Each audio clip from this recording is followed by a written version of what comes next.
The Mandalorian introduced a new look and feel for Star Wars that revolutionized the franchise in a way the sequels failed to. The show brought in new and old characters to the modern era, but has it overstayed its welcome? Is the upcoming movie the end of the Mando hype? It's possible. Welcome to Star Wars Uplink, your place for everything Star Wars gaming, the TV shows, and the movies. Let's jump in. Just you reconsider playing that message for him. Mandalorian was such a strong beginning for the modern era of Star Wars. I feel like season 1 really captured the essence of bridging the gap between the original trilogy, the Clone Wars / prequel era, as well as the modern era, mixing this kind of grungy and modern look and feel for the galaxy that was really kind of introduced with the sequel trilogy. The original trilogy had this nice grunge and grit to it. Everything was broken in. With the prequels, everything was nice and shiny and glossy. And then with the sequels, it was kind of in the middle between those two. Mm-hmm. And Mandalorian took it a little bit grungier in the first season than I would say it did in the subsequent seasons. I feel like as it got on, it became more and more shiny. Yes. Represented by Mandalorian's armor getting more and more shiny. Truly. Hello there. Welcome to Star Wars Uplink. If you're going to Star Wars Celebration Tokyo, we will have a panel live on stage talking about Star Wars video games and their impact on lore. Check it out. Details are on the screen now. Would love to see you there. But the Mandalorian show, it was very strong the first season and then the second season, and then there was a gap between the third season. And then we had the question mark of what the heck's going to happen? Because we had the little spinoff of the Book of Boba Fett, which was Mandalorian season 2.5. Yep. They couldn't get Pedro Pascal's schedule to really line up because at the time he wanted to be in the suit more. After season 2 and Book of Boba Fett, he decided he didn't want to be in the suit as much. There wasn't as much of an advantage for him. So we've got stuntmen that are swapping in and out between the suits, and then we've got the voiceover of Pedro Pascal. So that's kind of the background of everything. But then we get to what was planned for season 4. There was, supposedly, according to Jon Favreau in interviews, season 4 has already been written and planned out, and it's ready to rock and roll. Yep. And then we had Star Wars Celebration 2023 in London, where the announcements of all these things sparked an idea, because we've got Dave Filoni, Jon Favreau, Kathleen Kennedy, and many of the other stars, all in the same spot, all in the same location, surrounded by Star Wars fans, and really coming to terms with, oh, hey, all these shows and movies and stuff that we're announcing, it's not going to come out that quickly. Mm-hmm. What can we do quickly? Introducing the Mandalorian and Grogu movie. Yeah. Which was, as far as reports go, spawned by Star Wars Celebration, because it was a quick and easy way for them to get something. They already had the teams in place. They know they could do an entire season. They know that Mandalorian and Grogu is popular. Yep. They know these things, and they can very easily make a new movie with all this. Mm-hmm. Yes, they can. And they will. Yeah. Well, okay, so was that... I guess my question is... do they still have a season 4 plan? Is that still going through? That is up in the air. Oh, okay, so it's we'll just do the movie and then we'll see. I've heard mixed reports. I've heard some reports say that they are going full force into the movie side of things, and things along the lines of Ahsoka are going to fill in the gaps, where they have kind of the big pushes forward in the Mando kind of movies, and then the laying of the groundwork kind of stuff in the spin-off shows. But then I've also seen some reports that say that they may end up doing another season of The Mandalorian, because a lot of the storylines that are in the movie aren't in the show. That's what I'm getting. It seems like what we've heard about the movie is very much its own storyline. It just feels like just a one-off. It doesn't feel like something that they've been repurposed, because if you look at the Obi-Wan show, that was something that was planned as a trilogy of movies, as a single movie, and then a 26-episode show, and then a 12-episode show, and then a 6-episode show. And you can tell that it went through that path. Yeah. Everything that we've been seeing, everything that we've been hearing about the Mandalorian Grogu movie, doesn't have that flavor to it. Mm-hmm. It seems like they just have an idea for a task and event that the Mandalorian is going to be a part of that will ultimately like set the foundations for some of the follow-on things in the Mandoverse. So this movie seems to be Mandalorian Grogu going and is it rescuing? Yes. From what we've seen reporting, Ratta the Hutt gets kidnapped by a Clone Wars era bounty hunter. And the main plot, and not necessarily the story, but the plot, the thing that keeps the story going, is Mandalorian, Grogu, Zeb, and the Rangers of the New Republic working to get Ratta the Hutt back. You know, this sounds really familiar. Where have I heard this before? Yeah, it's almost like they already did this in another show. Yeah, Clone Wars. They did this in Clone Wars. They had Ratta the Hutt get stolen, yep. And then Obi-Wan and Anakin, yeah, and Ahsoka maybe, yeah, all went to help get Ratta the Hutt back. Except this time now Ratta the Hutt's an adult, and he's probably buff because he's played by Jeremy Allen White. That's gonna be so weird. But who knows? Maybe that'll be the best part of it. Yeah, really interesting choice to be recycling this story. Of all the storylines in the Clone Wars that to was recycle, like the weakest. One of the weakest ones. Yeah.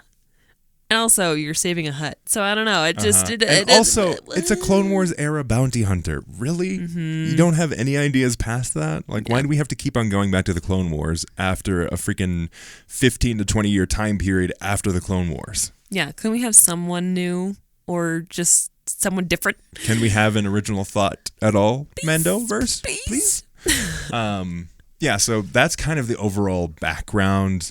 I've seen some theories. We don't have any confirmations or rumors on this, but I've seen some theories that what the Mandalorian is doing with this kind of Ratta the Hutt rescue mission kind of thing is going to be laying the foundations for Thrawn or Ahsoka or what have you.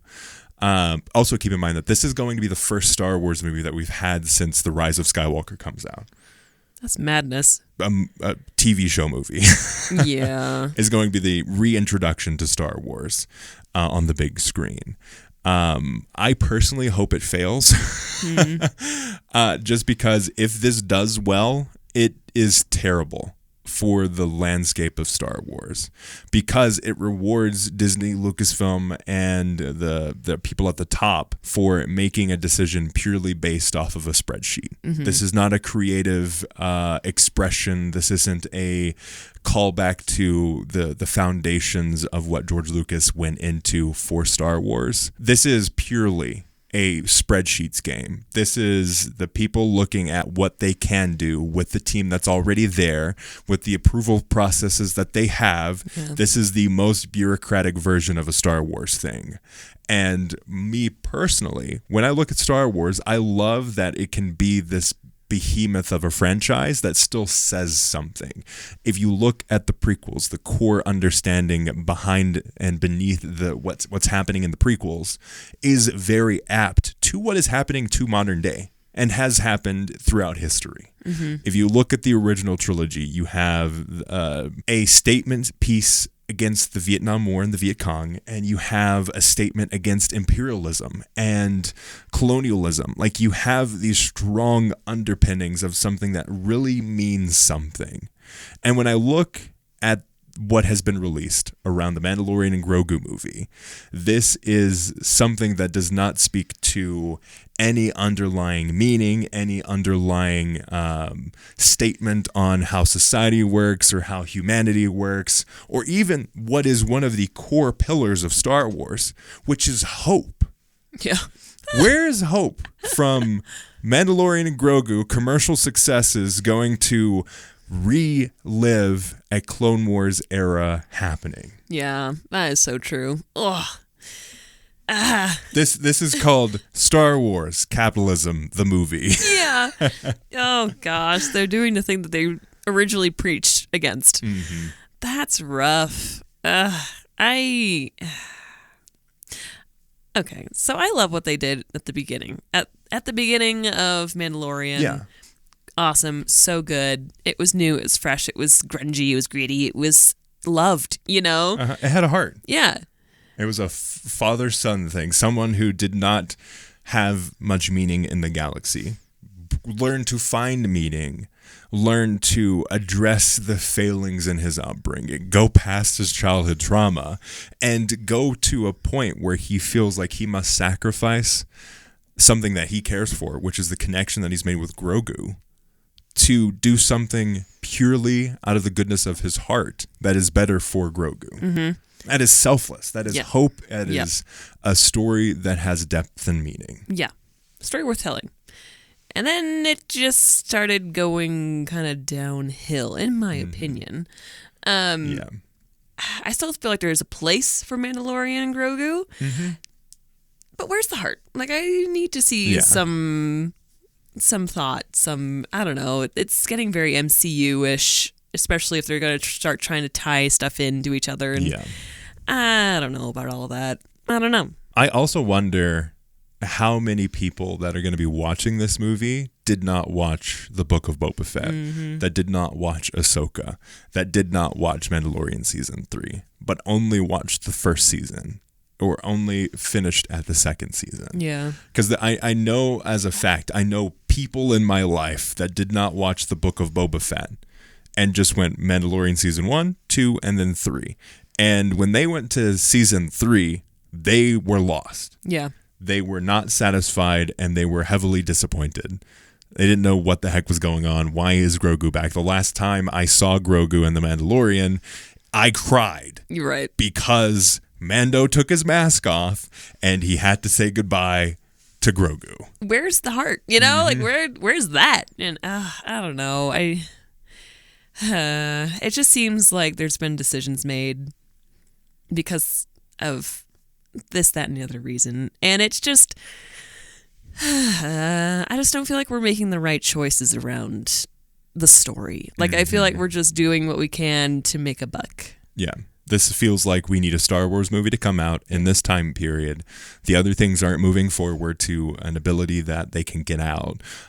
So what can we do at this moment? Well, we can make a Mandalorian thing. Mm-hmm. We've shown that we can do that. We have the team built up. We have the sets. We have a director that's directed movies before.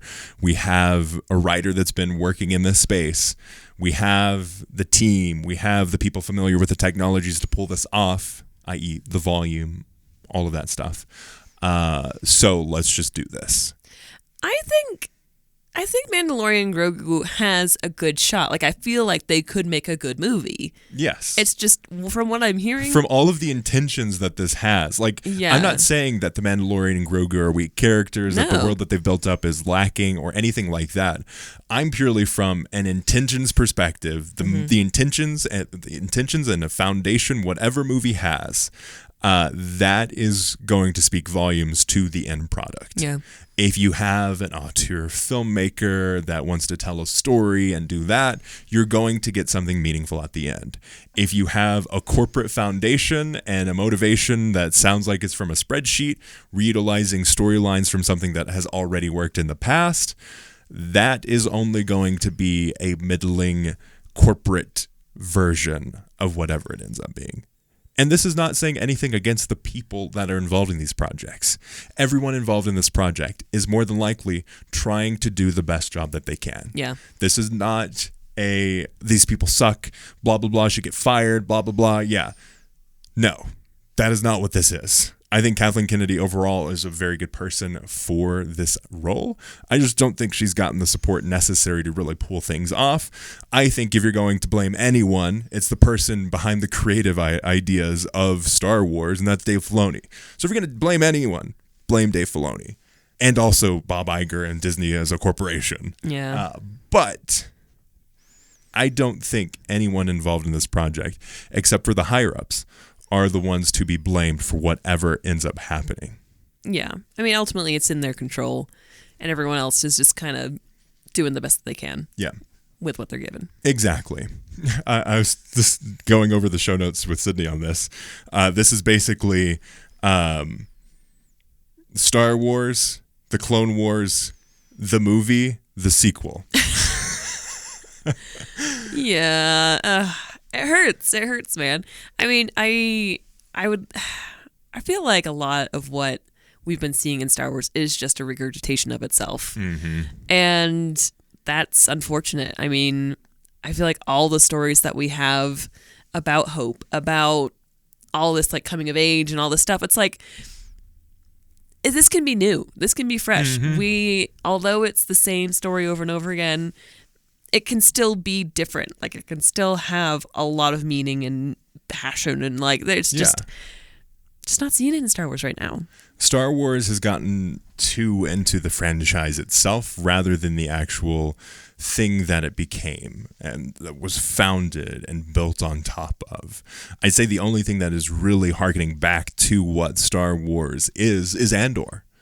Tony Gilroy straight up says, we are thinking about this more seriously than anyone has ever thought about Star Wars.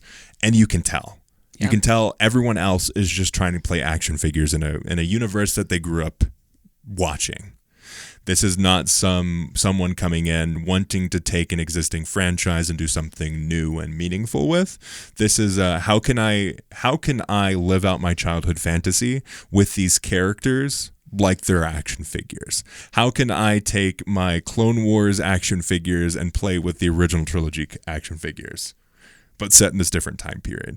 That is ultimately, and they've said as much, the core foundations was them acting things out with the action figures. And that was kind of they had a set of characters and action figures that they wanted to play with, and they structured it around that. And there's nothing wrong with that. No. But if you're going to make a foundation for the future of Star Wars, that's where something is wrong with it. I think we need to continue having the Andor-like things, and we need to continue having the skeleton crew type things, because those have core meanings behind them. If you look at the skeleton crew, this is a show based in the Mandoverse time period that has heart, that has meaning, has a purpose behind it. You can feel that. Yeah. But if you look at the Mando, what Mandalorian has become, I don't think you feel that hard anymore. Yeah. Which is a disappointment. I think as an audience, I think we're ready to be disillusioned by of the nostalgia. Yeah. Like, we're ready to not. I think nostalgia has a purpose, but it needs to be like focused more on how we need to move forward. You know, like, we can't keep looking back to the past. We've got to go forward, and I think we're ready for that. Mm-hmm. Does that make sense? I think it's time. I think we're prepped as an audience for that. I mean, look at what has become one of the most commercial, most capitalistic thing, which is Barbie. Mm-hmm. That whole idea of this action figure was built in a boardroom by old white men. That's the foundation of Barbie. How can we get the young girl audience to buy things?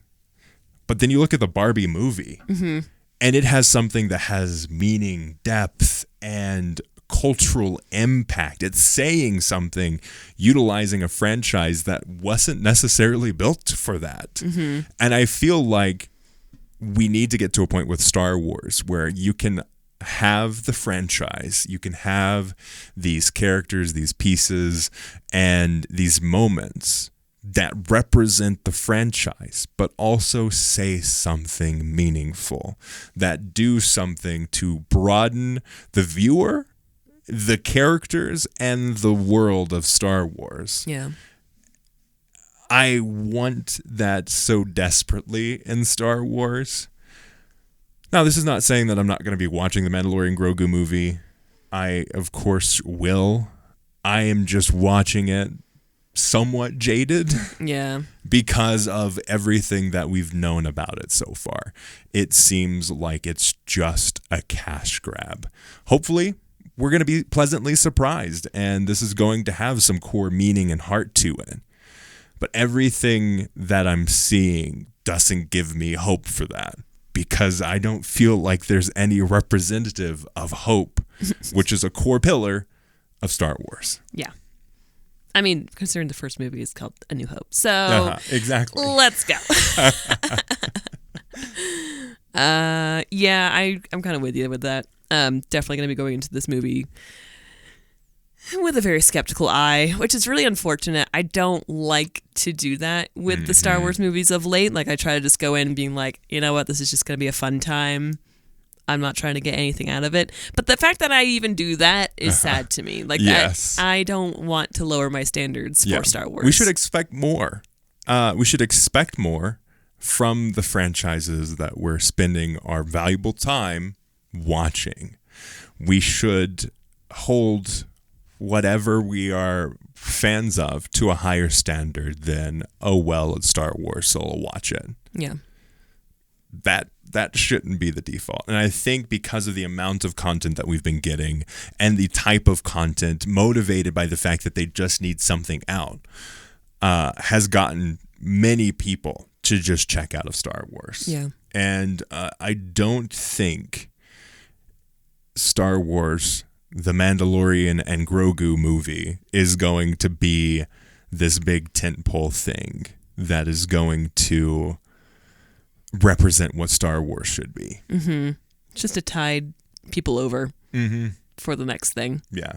Again, I hope I'm surprised. I hope I'm proven wrong with that. But everything that we've been seeing so far doesn't give me hope on that. But let us know your thoughts in the comments below if you're watching this on YouTube, or contact at uplinkpodcast.com if you're listening to this wherever you find podcasts. We'd love to hear your thoughts. Are you as jaded toward this movie as we are? What are your expectations for the story and what we know so far? Let us know.